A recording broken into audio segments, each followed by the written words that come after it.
Hi, and welcome to our interview series, Radical Truth Telling for Radical Times. My name is Suparna Basine, and I run an online business called She Creates Change in herself and in the world. And what I'm dedicated to is really helping women to get centered, to get on purpose, and to give their gifts that are badly, badly needed in the world that we live in right now. It's so turbulent, it's so unpredictable. You never know what's coming next, but we as women really have the power to create the change that's needed right now. So, on that end, I'm interviewing a series of powerful women like yourself, Rachel, to gain different perspectives on where we are in the world, what our work as women is, and really hear from you what you think. So I'd love to introduce Rachel properly. She's one of my really good friends, and she does some brilliant work with the Divine Feminine. Her work is really around awakening and empowering the feminine spirit through ancient wisdom and embodiment practices. She runs a cleanse, which is phenomenal, and does a lot of work with workshops and women's circles. So I highly recommend you check her out at roseholistic.com. So, Rachel, I'd love to ask you some questions. Again, thank you so much for being here. Thank you so much, Suparna. I love your work, and I feel so honored to be part of this series. Yeah, thank you.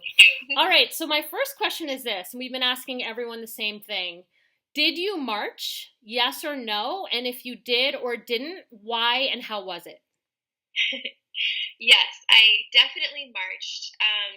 It felt like a no-brainer to step up, and it was a beautiful experience on many levels.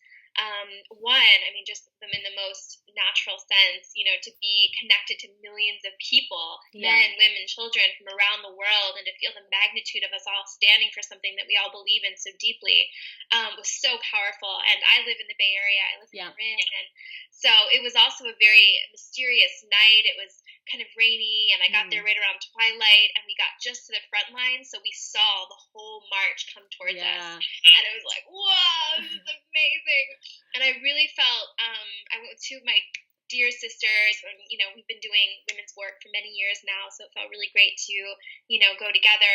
And I think for me, one of the most powerful moments was seeing this little girl with a sign, and I just started sobbing and realized, like, yeah, this is for her. This is Yeah. for this next generation, so that they can feel proud of us, that we've are doing our part to blaze a trail and bring everything to the next level.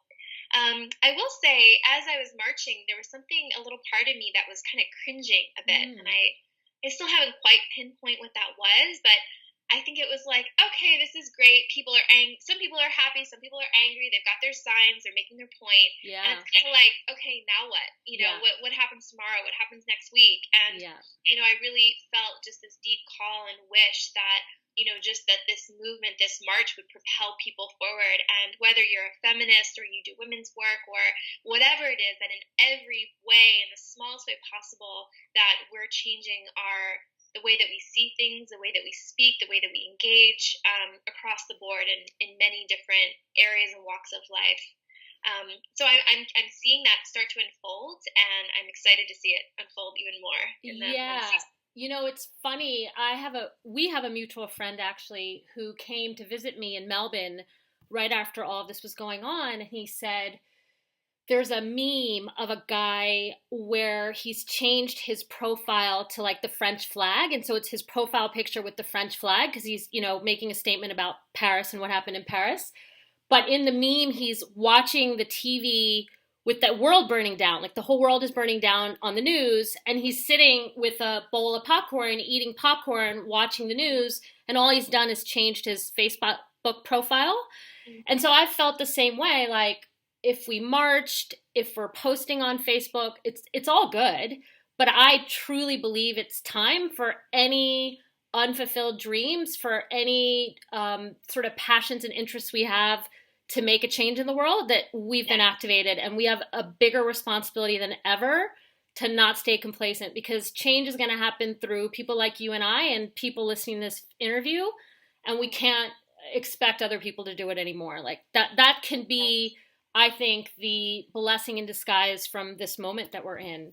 Yeah. So great. Yeah. So I would love to know this from your perspective, Rachel. What do you think spiritually, karmically, in whatever way you can describe it, what do you think is happening right now in the world? Like, what is this moment we're in? Yeah, wow. This is I just got chills when you asked that question because I think we're in such a powerful moment. I think on one level it's terrifying. We're scared. We see that like there's a lot of chaos and shit's going crazy. But I think that this is really a moment of rebirth, and it's an opportunity that we're all learning how to go deeper within ourselves. Old structures are dissolving, and we're seeing the world unraveling, and what's left, and what's left is something I think so beautiful and interesting to really look at. What is the core of the human? What is the core of our country? What is it? Why are we here? I think we're all being asked to ask these larger questions. And the other morning I was taking a bath, a sunrise bath, which I highly recommend. So nice. And I was listening to Tara Brach, and she was talking about she's an amazing meditation teacher and Buddhist wisdom keeper, and just an amazing woman. And she was talking about how we can either look at this as darkness of the tomb, meaning like a path to death and just everything falling apart and it being the end, or darkness of the womb.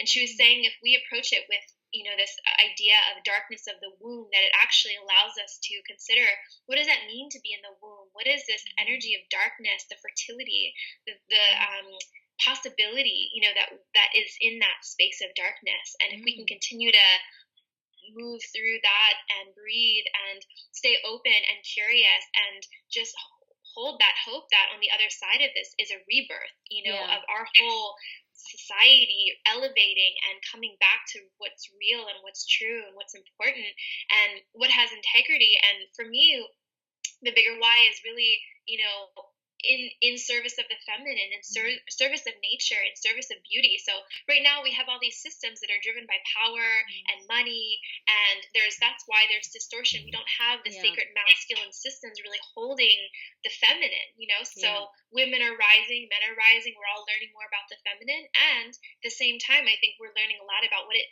means to be masculine and the masculine forms and structures we need in place so that these two energies can really be in harmony and in union with each other. And I think when that starts to happen, we'll see the world, people on it, the earth, everything start to thrive and flourish in a way that's really organic and natural and beyond what we can imagine.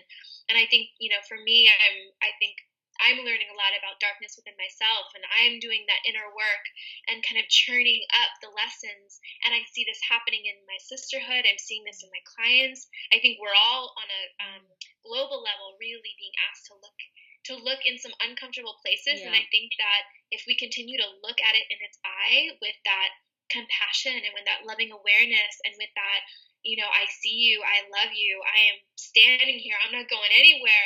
Like a woman, when she's giving birth, she's breathing, she's roaring, she's like, because it's in service to something that she knows is greater than herself, Awesome. So yeah. Awesome. Yeah. I love that. The womb analogy, Rachel. Amazing. Thank you for that. So on that, to piggyback on that answer, what do you think is the work of women right now? What is our role in all of this? Yes. So I'm seeing this so clearly that women can't do it alone. We can't do it alone. That our power as women is about creating a web. So, it is separation. That is the reason why all of this, I think, has happened on a level, is this feeling of separation rather than belongingness. So I think the first thing we need to do as women is to really reach out to our sisters, reach out to other women, and lift each other up. And that's exactly the work you're doing. I'm seeing it happen all over the world, in little pockets and little nodes. And I think that's the first thing, is to really create an alliance and create a way for us all to work together. Yeah, awesome. I think a second thing we can do is really to listen, to listen deeply. One thing I've seen after the election and with the march is that people are like wanting to jump right into action, which I think is actually really beautiful. People are activated, they're excited. But I also encourage women to listen first so that you're not just running and smacking your head against the wall, without really clarity and alignment as to what you're doing and why you're doing it. And I think when that alignment is there, then the energy will just feel more effortless and it will flow more fluidly and clearly. A few other things that come to mind is to really share our voices. I think that's so important because, once again, it's like we are the voice of Mother Earth. We're the voice of the feminine. And so, for us to be speaking, singing, writing, sharing our truth in every single way we can, to just be speaking, but once again, being aware of what we're sharing. Because if we're sharing from anger, if we're sharing from resentment, if we're sharing from fear, then it's going to fall on deaf ears, and it's really not going to land in the same way as if we're sharing from vulnerability, from compassion, from truth.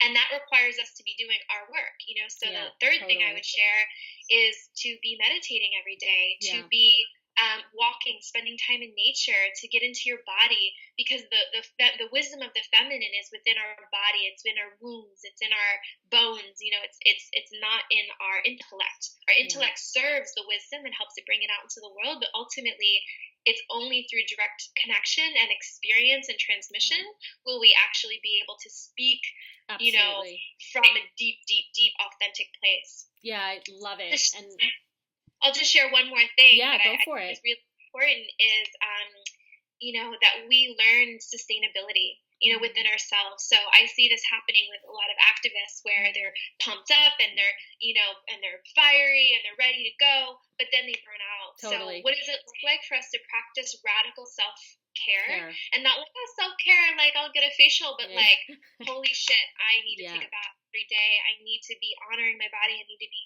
putting good fuel in, because we're in this for the long haul, and we're going to need fuel. We're going to need energy. We're going to need vibrancy. We're going to need our power. And I think really as women, we are learning where our power comes from. And it's not money, and it's not control, and it's not all this distortion that we see, but it's really with the depths within our being. And so when we practice self-care and sustainability within ourselves and healthy relationships and surround ourselves by people who love us and who see us and support us, it will help us to really do our work, not just for 6 months or a year, but hopefully for a lifetime. And I think that's what's necessary to really elevate and get humanity to the next level. I love it. No, I couldn't agree more. And our vision and work is so aligned. And we actually met through a spiritual community called the Art of Living, where we met with being given these practices that help us to stay centered and really be of service. So I think we both know how important that is and how powerful it can be. Okay, so what I'd love now is just if you can share a little bit about your change story, what you're doing. I think it's a lot of the things you just talked about, but just give us a little flavor about Rachel. Sure. Yes, I changed the story. I grew up in Philadelphia on the East Coast, and, I had 2 beautiful parents. They were both yogis, and I grew up in a very holistic environment, and I'm so grateful for that. Definitely when I was in my teens, I was super rebellious and did everything that I wasn't supposed to do. And then I moved to New York and worked at this very, fast-paced job. And, I really ran my body into the ground, and I wasn't respecting myself. I attracted a lot of negative relationships and negative habits and patterns. And I, woke up when I was in my early 20s and just felt like felt terrible and felt so empty and devoid of life and beauty and all these qualities that I cherish so much. So it really was, the past 10 years has been this journey into rediscovering myself, and doing that through seeking out teachers and people who I really feel like walk with wisdom and integrity and love, while also cultivating daily spiritual practice and ritual, and calling in love and partnership through being authentic and speaking my truth, and ending relationships that weren't quite fully aligned for me. And it's been so beautiful in the past 3 years to really grow my business, Rose Holistic, and to be in purpose and to be giving my gifts, and to see just by me being myself and doing what I love, that able to impact many people. Yeah. And I feel so grateful to be doing this work. And I also know that I have so much more growth to be doing. And I think I want you all to know that I'm here as a sister and a node. And if you feel called to deepen in your own connection to the feminine and to that wisdom that is innate within you, I'm here. I've got online programs and I do private coaching, and I have a blog, and so definitely know that I'm on your team and I'm here to support in any way I can. Yeah, awesome. And the last question, Rachel, is any advice you'd give to a woman that is sitting on the sidelines? Maybe she marched, maybe she didn't, but she knows she has more to do here. One piece of really big advice you'd give her on whatever she needs to hear to get moving. I guess I would say ask yourself some questions. I would say sit down, go to a park, and think of 5 questions to ask yourself and journal in them. Like, why am I here? Who am I? What is my purpose? What do I have to give? What if I die and I don't give my gifts? How would that feel?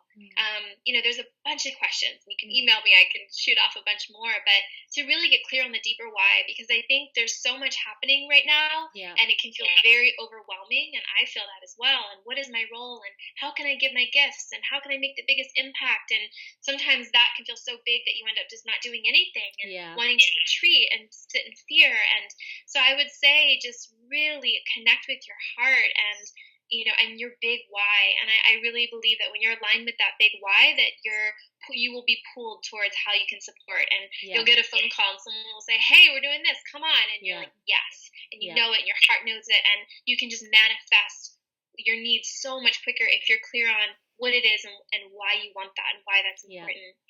So I would say just start there. Just start journaling, getting the heart and the mind moving and flowing. And I totally agree. And I've seen it in my life. When I start moving, things start coming in.